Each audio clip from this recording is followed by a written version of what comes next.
Quantos aqui já jogaram videogame alguma vez na sua vida? Levanta as mãos, por favor. E agora, quantos jogam videogame regularmente? Algo em torno de pelo menos uma vez por semana. Bom, quando eu me refiro a videogame, eu não me refiro apenas àqueles jogos para computador ou para consoles como PlayStation e Xbox. Sabe aqueles joguinhos de celular? Então, aqueles também podem ser considerados videogame. Então, vamos tentar mais uma vez. Quantos aqui jogam videogame regularmente? Bastante gente, né? Bom, os videogames já existem há mais de 50 anos atrás, e nos dias atuais, esse mercado já supera o cinema em faturamento anual. Só para vocês terem ideia, a indústria dos videogames, em 2021, faturou mais de 175 bilhões de dólares. O cinema, com as bilheterias, faturou 21 bilhões no mesmo período. Agora vocês já sabem que os videogames fazem parte de um mercado gigante de entretenimento. Mas eu tenho certeza que muitos aqui já ouviram coisas ruins sobre videogame, que faz mal para a vista, que tira a atenção ou até que deixa antissocial. No entanto, a verdade é que muitos desses boatos, dessas afirmações, já se provaram não estarem corretas. Segundo uma pesquisa apresentada pela neurocientista Daphne Bavelier, jogar jogos de ação em primeira pessoa, que são aqueles que a gente vê o que o personagem vê, sabe? Como se a câmera estivesse no olho do personagem mesmo. Então, jogar esse tipo de jogo pode melhorar a vista e a atenção. Um adulto comum, em média, consegue prestar atenção em 3 ou 4 objetos ao mesmo tempo. Um jogador desse tipo de jogo consegue prestar atenção em 6 ou 7 objetos ao mesmo tempo. E uma outra pesquisa, feita pela National Literacy Trust, diz que pessoas que jogam videogame tendem a melhorar sua comunicação. Agora, eu gostaria de propor um jogo a vocês.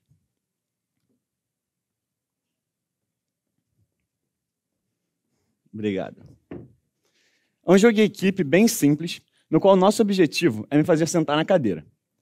Eu vou estar vendado e vou girar até perder a noção de onde está a cadeira. Então eu vou falar, tá valendo. Eu vou começar a girar. E quando eu ficar de frente para a cadeira, vocês batem uma palma, eu vou andar até a cadeira. Quando eu tocar na cadeira, eu vou dar um passo para trás e voltar a girar. Quando eu estiver de costas para a cadeira, vocês batem outra palma e eu sento na cadeira. Vamos fazer uma vez, sem a venda, só para ver se vocês entenderam. Tá valendo. Boa.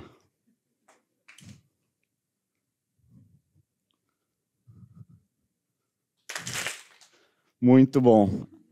Agora é para valer, gente, com a venda. Eu juro que não vou roubar aqui vendo por baixo. Eu confio em vocês. Vamos lá. Tá valendo.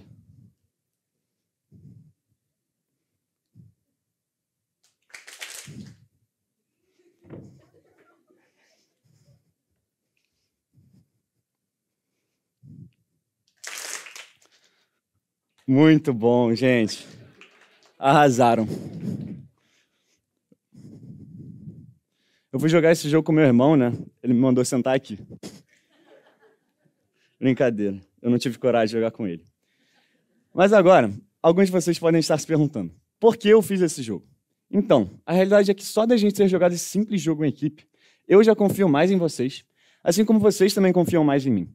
Exige muita confiança jogar um jogo em equipe com alguém. Vocês confiaram, por exemplo, que eu obedeceria o comando das palmas de vocês, assim como eu confiei que vocês seguiriam as regras e que vocês buscariam o mesmo objetivo que eu.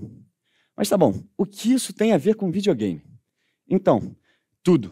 Muitos jogos de videogame são jogados em equipe, da mesma forma como a gente fez agora. Eu posso estar na minha casa, jogando com meu amigo, estar na casa dele, em outro bairro, outra cidade, outro país ou até outro continente. Nós vamos estar jogando o mesmo jogo e eu vou estar confiando que ele vai ficar na partida até o final, seguir as regras e buscar o mesmo objetivo que eu. Isso cria laços de confiança e de amizade. Sabe o que tem em comum entre todas essas pessoas aqui?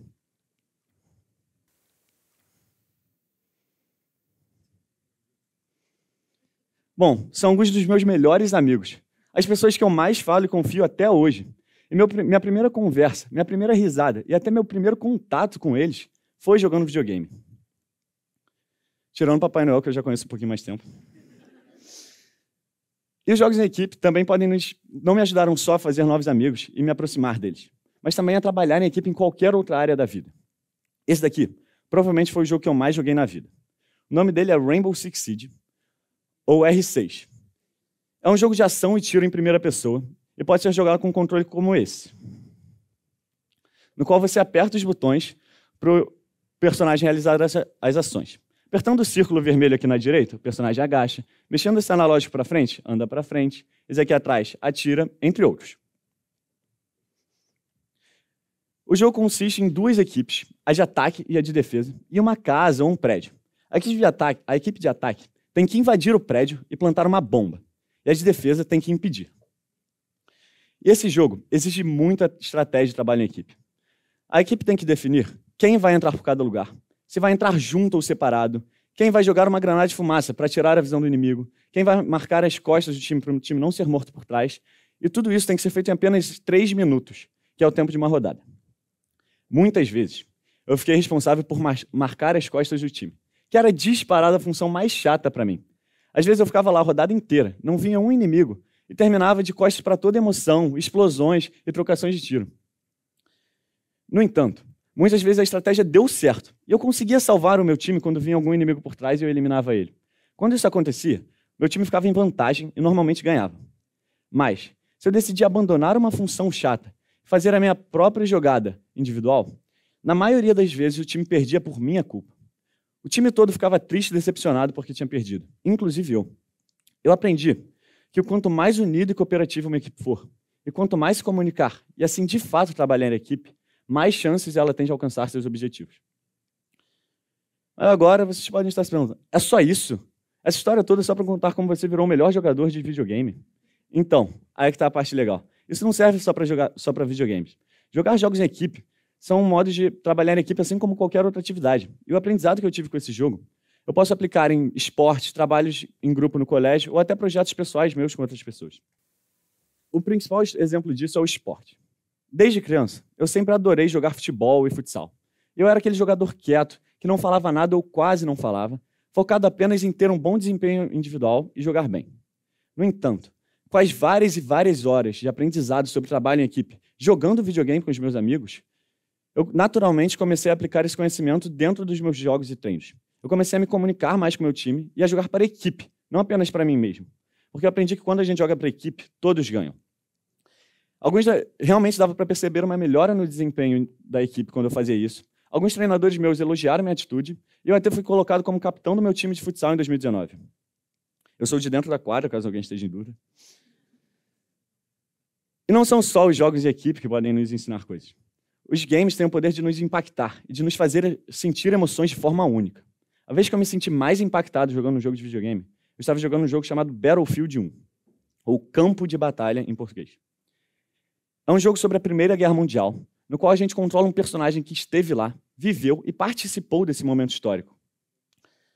Ele é parecido com outro em relação aos controles. Então, lá estava eu, na pele de um soldado, no meio de uma batalha na Primeira Guerra Mundial, me esforçando ao máximo para não deixar o inimigo avançar e para sobreviver.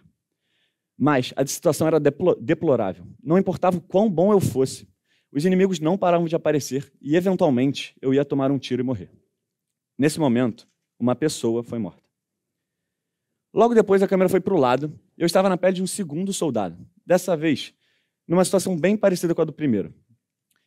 Eu atirava e me defendia do jeito que dava, mas não importava o que eu fizesse. Os inimigos eram muitos e, em algum momento, eu ia acabar tendo o mesmo destino horrível que muitas outras pessoas nessa guerra. Por último, eu ainda fui parar na pele de um terceiro soldado, dessa vez em um tanque de guerra. Enquanto eu passava por casas destruídas, por pessoas sendo baleadas e caindo mortas no chão, e atirava nos meus inimigos, pelas costas, enquanto eles corriam de mim, porque esse era o trabalho de um soldado naquela guerra, eu me deparei com essa cena. Um adulto, sentado no meio das cinzas da guerra, chorando de pânico pela situação que se encontrava. E o meu trabalho como soldado era simplesmente abandonar o meu lado humanitário e atirar naquele homem completamente indefeso. Se eu fiz isso ou não, eu vou deixar vocês na curiosidade. O importante é que esse jogo me sensibilizou de forma única em relação a esse período da nossa história.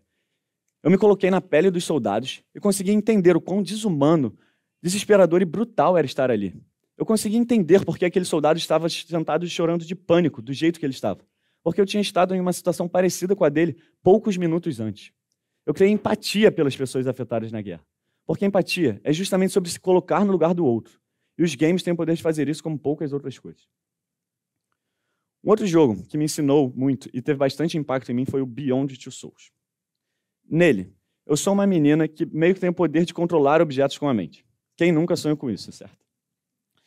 Eu vivencio o período da vida dela desde a infância até uns 19 anos, mais ou menos, e ela é submetida a vários experimentos e testes por causa do seu poder, até ela ser forçada a entrar para a CIA. Na maioria dos jogos que giram em torno de uma história como esse, eu não controlo 100% do que o meu personagem faz. Mas esse jogo tem uma mecânica muito interessante. Nele, eu tenho o poder da escolha. Eu posso escolher se vou responder certo diálogo de forma mais agressiva ou mais simpática, se vou ou não confiar em certa pessoa e se vou ou não seguir certa ordem. E as escolhas que eu faço vão ter grande impacto no decorrer da história. Dependendo de quem eu escolha confiar, eu posso receber ajuda ou ser traído. Dependendo de uma ordem que eu escolha seguir ou não, eu posso decidir se uma pessoa morre ou vive. E eu não sou apenas espectador, eu participo ativamente da história. É como se tudo de ruim e bom que estivesse acontecendo com a personagem também estivesse acontecendo comigo. Em certo momento da história, eu sou mandado em uma missão para eliminar um governante de um país em guerra civil. Um ditador que promovia a guerra e que tinha sido responsável pela morte de milhares e milhares de pessoas. Mas logo após eu realizar a missão, eu descobri que tudo que tinham me contado sobre ele era mentira. Tinham apenas me usado para colocar um aliado no poder. Nesse momento, eu fiquei em choque. Me senti extremamente arrependido de várias decisões que eu tomei e de ter confiado nas pessoas erradas. Esse jogo, além de ter me impactado muito, me ensinou que todas as nossas escolhas têm consequências e que elas podem ter grande impacto nas nossas vidas. Agora, gostaria de perguntar uma coisa para vocês. Vocês já tiveram aquela sensação boa, de orgulho próprio e de se sentir capaz depois de realizar uma tarefa difícil? Então, os games também já me deram isso. Uma vez estava jogando e me deparei com uma missão muito difícil. Eu tinha que derrotar esse monstro aqui. No entanto, nas primeiras tentativas, eu percebi que ele era muito forte. Eu não cheguei nem perto de vencer ele. Aí eu percebi que o nível dele era muito superior ao meu. Eu estava no inicinho do jogo e só era para eu estar lutando contra ele no finzinho do jogo, com armas melhores e com mais poderes. Então eu decidi que ia tentar mais algumas vezes, mas sem esperança, sabe? Só por tentar mesmo. Mas aí, eu percebi que a cada tentativa, eu ia chegando um pouquinho mais perto de matar ele. Então, eu decidi que ia tentar. Passei muito tempo completamente concentrado e focado em vencer ele. Passei cansaço, fome, calor, raiva, muita raiva. Eu não estava aguentando mais. Mas depois de 2 horas e meia, só perdendo, esperando os 10 segundos para o jogo carregar e tentando de novo, eu finalmente consegui vencer ele. Eu consegui o que no início eu achava que nem era possível. E por incrível que pareça, essa simples missão significou muito para mim. Ela me ensinou que não importa o quão difícil uma tarefa possa parecer, se eu acreditar em mim mesmo e me dedicar ao máximo, eu consigo superá-la. E também me fez acreditar mais em mim. Às vezes eu penso, Thiago, você se lembra quando você conseguiu vencer aquele vilão super forte no início do jogo? Vamos lá, não é possível que você não consiga resolver esse exercício de matemática, né? Às vezes com outros jogos também. Thiago, se lembra quando você ganhou aquela rodada, sendo o único jogador vivo contra 5 adversários no Rainbow Six Siege? Vamos lá, por mais que pareça difícil, você consegue superar esse desafio. Às vezes também, pela atenção e o foco que alguns jogos exigem, eles são a única coisa que conseguem me fazer parar de pensar em problemas e ter um momento de paz, até eu ficar mais tranquilo e poder voltar para o meu dia mais calmo. São muitos jogos diversos e um mercado que não para de se reinventar e crescer. Não é incomum ouvir pessoas falando que faz mal, que incentiva a violência, que prejudica a inteligência. Mas os games estão cada vez mais presentes em nossa sociedade e, se usados com moderação, podem sim ter grande impacto, trazer benefícios e vantagens para as nossas vidas. Além de ser uma forma de arte que gera cultura e entretenimento. Não é à toa que já existem simuladores especializados no treinamento de profissionais, na aviação para pilotos e na medicina para práticas cirúrgicas. Tudo isso se baseou fortemente na tecnologia dos games.